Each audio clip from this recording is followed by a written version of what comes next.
Hey guys, I'm out here in the reloading room today, and I thought I'd go ahead and make a video, maybe for some beginners, or if you're new to it, or maybe already been at it for a little while, but you want to learn something. Maybe I can help out a little bit. All right, so I'm going to go through how to go from point A, spent casing, picked up from the range, to point B, and we're ready to get some primers in there. It's all trimmed up, ready to go. So we're gonna go and stick our primers in there and then get some powder in there. So what I'm gonna go ahead and do is move around the camera a little bit and take you on a little tour of the reloading room.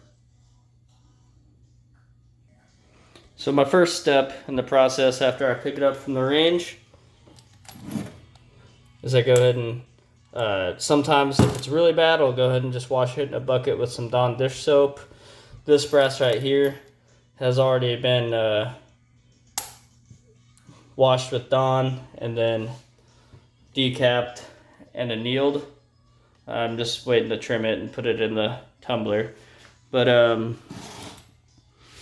you know, if you don't want to wash it in the bucket with some Dawn dish soap, just go ahead and tumble it for a little bit in either the wet tumbler, or I also have a Frankford Arsenal dry tumbler with some media as well. So after I clean up the brass, I go ahead and bring it to the annealing machine. I anneal it. Then most of the time I'll go ahead and decap it. I guess, you know, first step after I deprime it and everything. 'Cause if sometimes there's mud in that range brass, so usually after I clean it, I'll decap it definitely before I put it on the annealer. And then, so after it's annealed and decapped, we go ahead and resize. Right now, I'm using the Hornady full length resizing dies. For me, I full length resize every time. This is my resizing die. And I went ahead and I took out the decapping pin, since I don't do it in this one step. This one particular one right here, it'll decap and resize all in one step. But I found every once in a while I have some issues with some stuck cases, and for me it's just easier to do it all separate steps, and it kind of keeps me in line. I find it just more soothing, I guess, for me. You know, and I can feel the resizing better than having to push out that decapping or that primer as well. Right now I got the seating die set up for after I put the primers in, and I got my scale warming up. So here's a little tour of the reloading room. The scale you typically want to turn on for about 20-30 minutes, let it warm up, and then I'm gonna recalibrate it. I recalibrate it every time, and I don't store it out in the garage because it's humid out here. I just don't want anything to mess with the electronics in it. Got my Nintendo 64 TV, and then got some TV up here just to listen to some music while I'm reloading. And let's see, we got some future videos coming up. We got the custom AR-15 you see in my first video there. And I was just, the reason why the magazine's in there, I was just testing out some depths for the new Berger 70 grain VLDs. Let's see if that'll focus. I don't think it will it? Oh, there it goes. So got some 70 grain Berger VLDs to go through that 1/8 twist BSF barrel. And then here's a better look of what the Bergara HMR. or Bergara hunting match rifle. The Vortex Viper PST Gen 2. And there's the TriggerTech Diamond trigger installed on it. And then we got the rail installed for this bipod particularly here. I usually go ahead and it's a quick disconnect, so I'll go ahead and just see if I can get a angle there for you. It's a quick detach, so it's easy to put on and take on and off and just switch between the guns, whatever I'm using. And then I got an Send It electronic level that I also just switch between the rifles. So it seems to work really well. There's a nicer look at it. Over here we got the Dillon Super 1050, and this is what I use for 9mm if primers were available. Really nice progressive press there.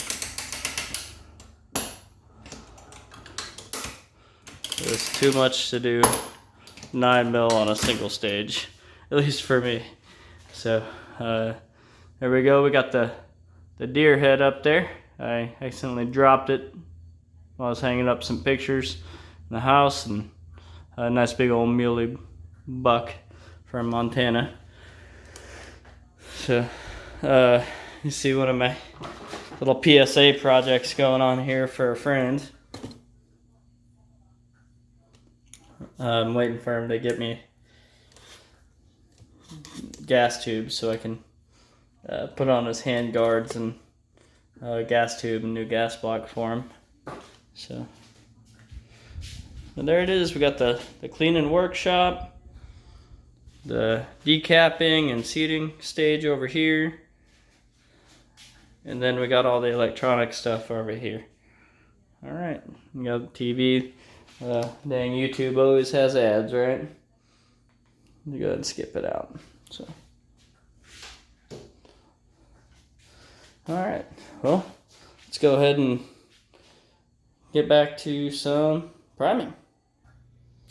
So I like to use this as my way of priming. They also have this hand primer. This is by Lee. If you see some reviews on it, some people like it, some people don't. I'm not really a big fan of it, and it's not just Lee, it's kind of all of them. This one especially doesn't have that big of a lever on here, so it's a lot harder to get them primers in there. With this, it's very easy. I feel like I get a very consistent prime every time. We just go ahead and push the ram arm down. There we go. Let's see if I can get a close up of that. It's really weird with the camera. It's kind of opposite. So, let's see if it'll focus on it for you. Okay. Not too much pressure. Real easy, but I get that consistency every time. So, we'll go ahead and start each one.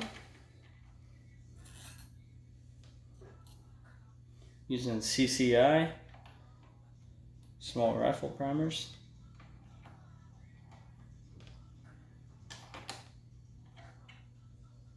Again, I'll do a few more for you, and I'll go ahead and pause it and do the rest. Make it for a little shorter video. See how you just stick them right in that little arm there?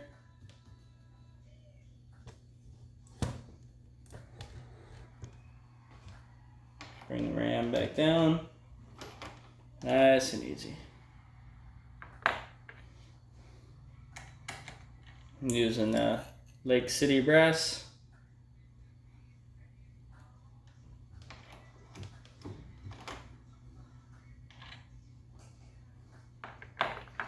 And notice how I have them all turned over, so I know if there's a primer in them or not. And each time I put a primer in there, I just turn it back over. And what I'm doing is I'm getting it ready to receive the powder. And I'm giving it one last final inspect as I put the round in.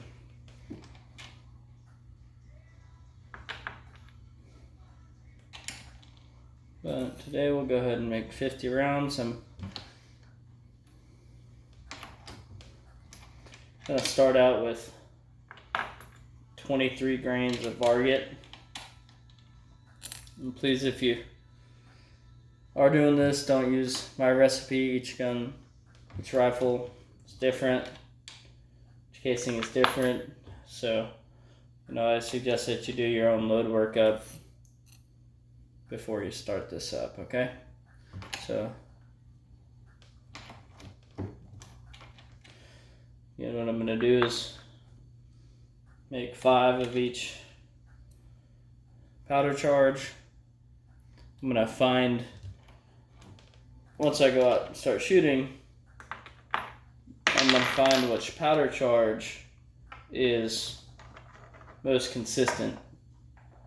So I'm gonna find through the chronograph, not my best group, but my best powder charge. So which one has the best extreme spread, standard deviation? All right, what I'm looking for is single digits. I'll show you what I mean here in just a second. Let me go grab something. So right here, let me go ahead and fix the camera here.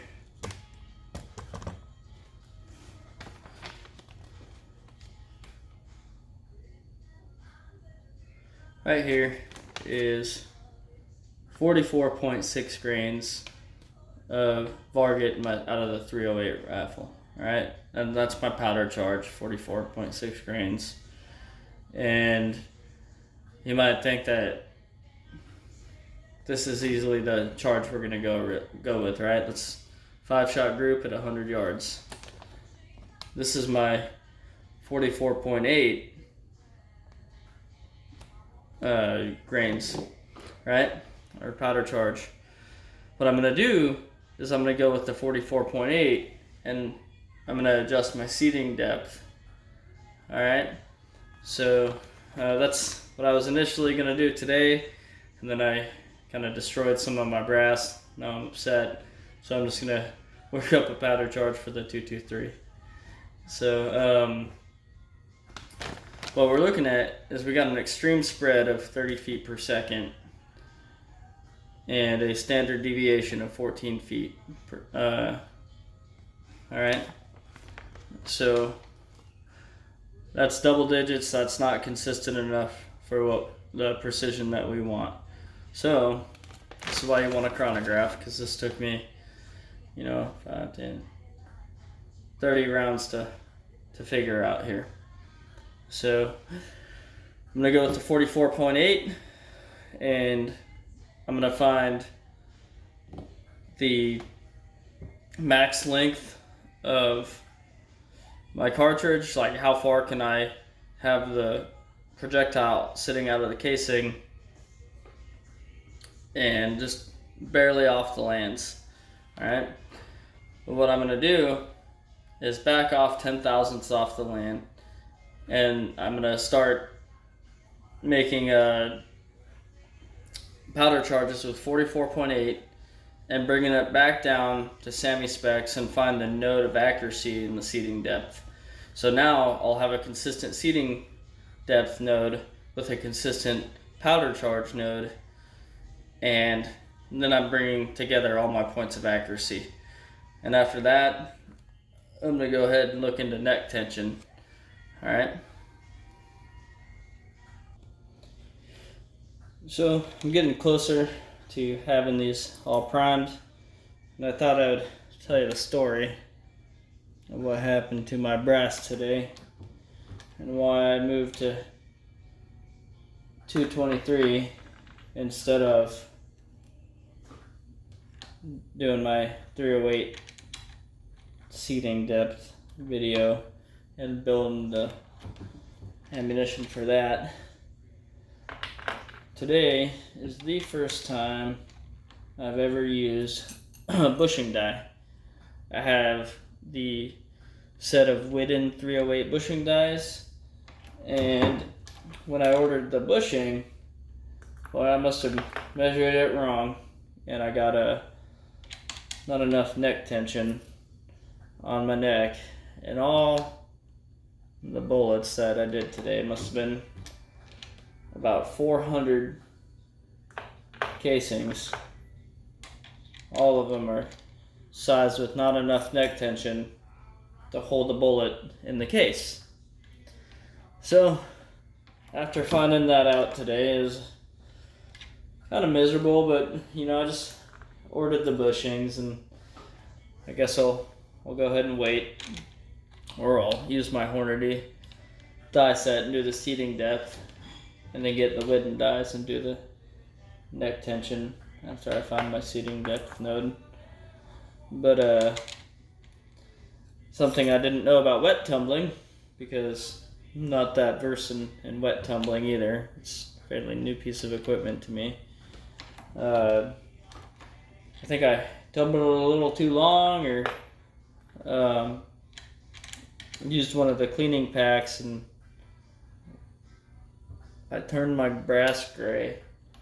I'll go ahead and show you that in a minute once I get these things all done. So I got about 400 to 500 pieces of really clean tarnished brass that I can't use right now. I don't really know what to do, so I just don't want to think about it right now necessarily. So hopefully I can get it shiny again. I think I'll start doing little tumbles in the dry tumbler. Maybe hopefully turn it back to yellow brass. So, but overall, it's not ruined. I just gotta resize 400 to 500 pieces of brass and go through the whole trimming process again, and then dry tumble it in little sections to get the case lube off again. That was a half a day's worth of work kind of gone. So at least at the end of it, we'll come out with a new video. Maybe you guys learn from that and don't do what I did and destroy all your brass. And I guess the lesson here is when I measured for the bushing, I think I measured in the wrong spot or whatever. I forgot to subtract the 1,000th of an inch, and we'll go through that with you guys as well. And I know this video's somewhat all over the place. I just thought it'd be boring to only show you me priming a bunch of brass. So you got a little tour of the reloading room and some mistakes that I made. And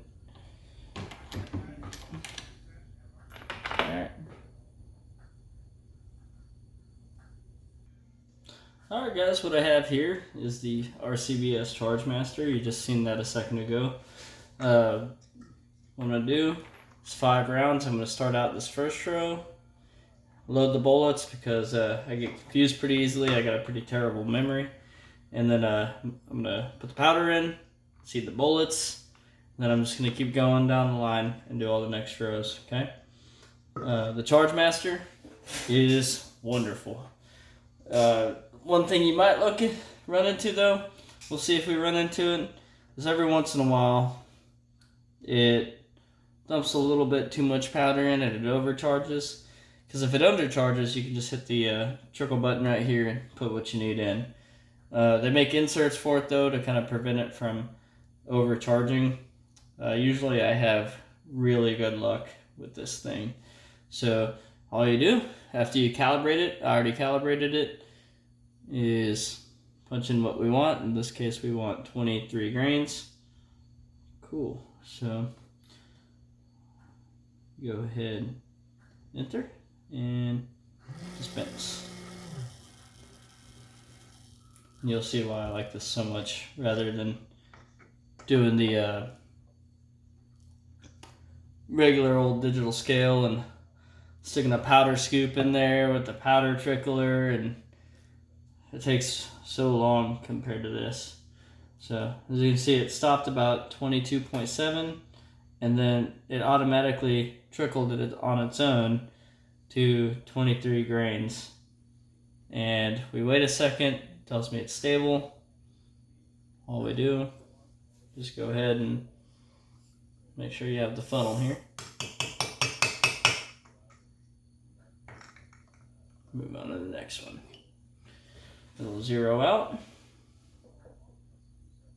And it automatically does it. I don't need to press anything. So this right here has saved me enormous amounts of time.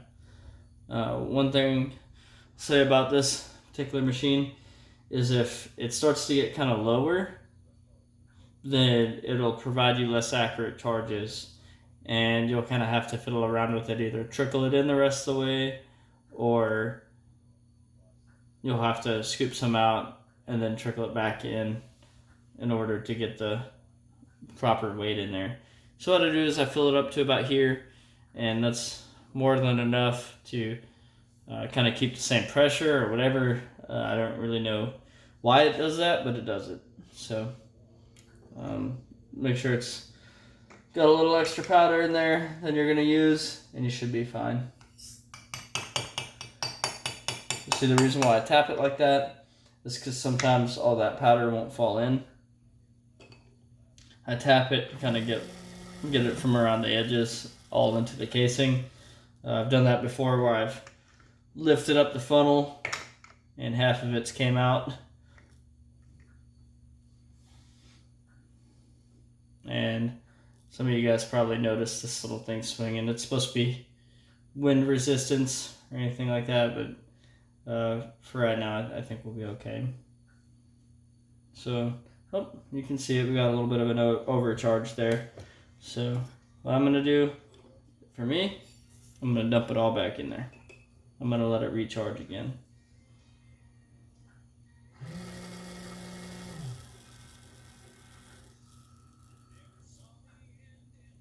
So, there goes trickling.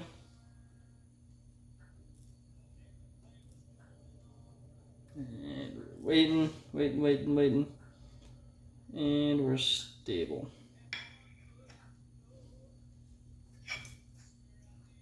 So, that's good. Almost done here.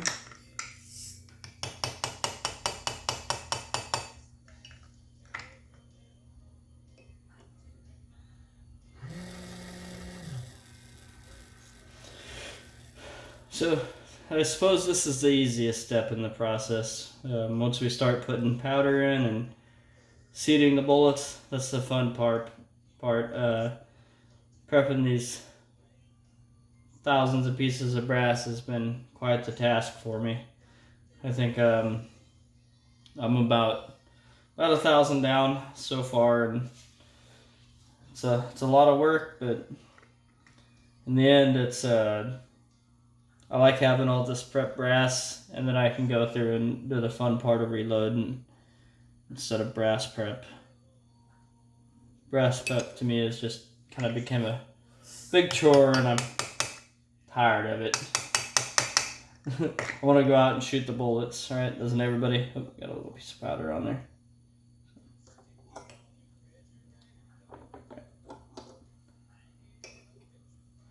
Last round here, and then we'll go ahead and go over to the seat the bullets.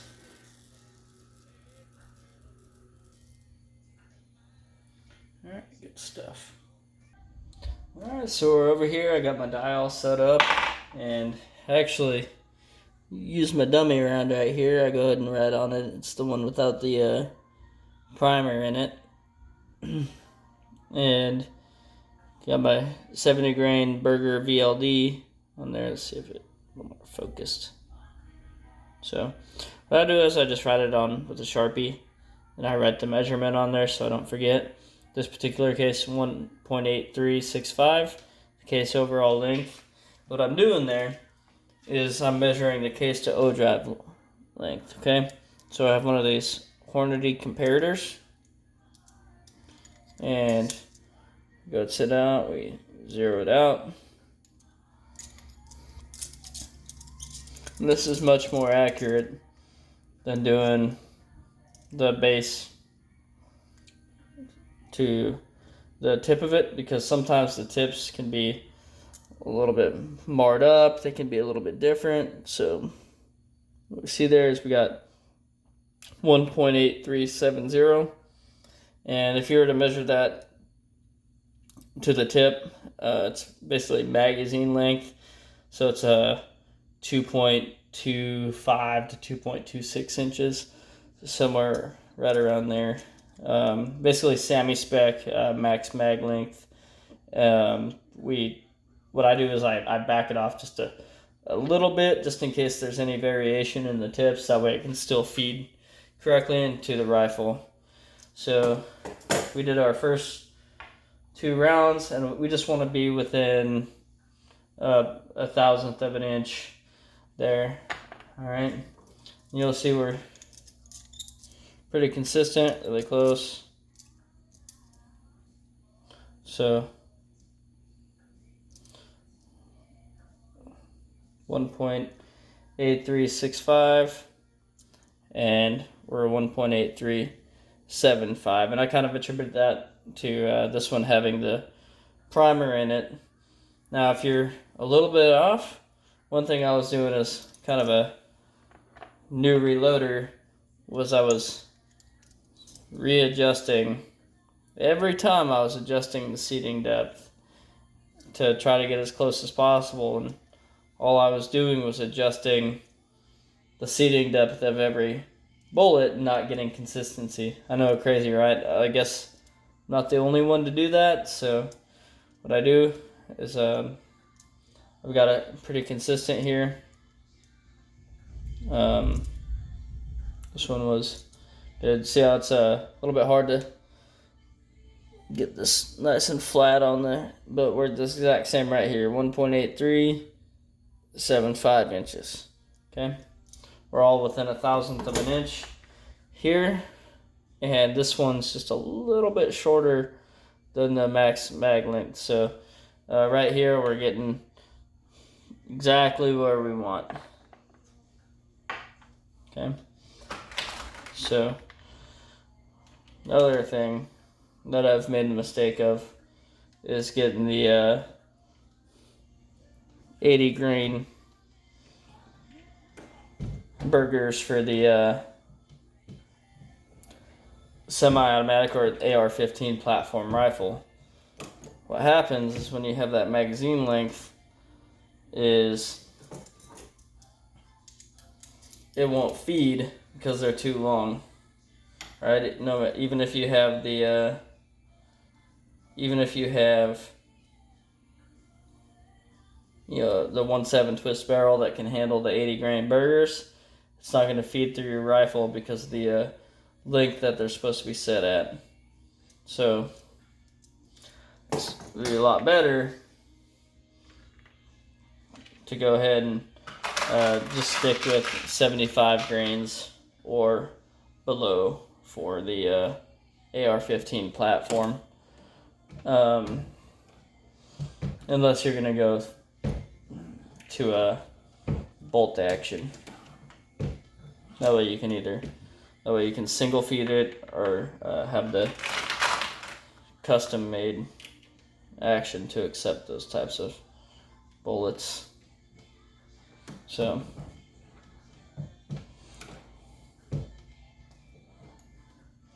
as you can see, what I'm doing here is I'm kind of letting it down, pushing it in. I'm just rotating the bullet so it gets in there as straight as possible. This die actually does have a sleeve that comes down and tries to keep it straight. What you're looking at here, let me tilt the camera up just a little bit. So this is a seating and crimping die all in one. So the setup for it, you have the shell holder in, bring the ram up, and twist this in all the way down. All right, until it touches the shell plate. And then what you got going on is you're hitting your crimping portion right here, so you have to excuse me. So when you're coming up, you want your round in there, actually. Sorry. And then you're twisting down. Now you meet some resistance. That's where you're gonna start crimping. All right. What I do, since I don't actually crimp my 223, I don't like to. I can, but I found it makes no real difference in accuracy for me, and I've never had an issue with the projectiles actually coming out of the case. I suppose when that happens, I might start crimping my 223. But let me tilt it up a little bit more. I got my seating depth right here. So what I do is I want to seat without the crimp, so I do usually about a full turn. And what I do here is I mark it. Since I don't have the fancy die set yet, I'll usually just mark it like that. And you can see I marked the top. Oh, tripod's stuck. So I just marked the top right here, and that's how I start adjusting my seating depth down 1 turn, 2 turns, however it gets you. So we got 5 rounds here, loaded at 23, seating depth at within 1/1000th of an inch of 1.8365, and we're good to go. Hopefully the next video I post will be out shooting these things. And I'm gonna go through and fill up those last rounds and go ahead and do my load workup. When I do my load workup from 23, since it's already almost a grain up from the minimum, I'm gonna go ahead and do a 0.2 grain workup till I get a little bit closer to max, and then I'm gonna do a 1/10 of a grain workup from there. And for me, I'm gonna go a couple over max. You know, I can't say I recommend doing it, but you know, do what you feel. Make sure you do it safely. And thank you, and I'll see you guys next time on the range.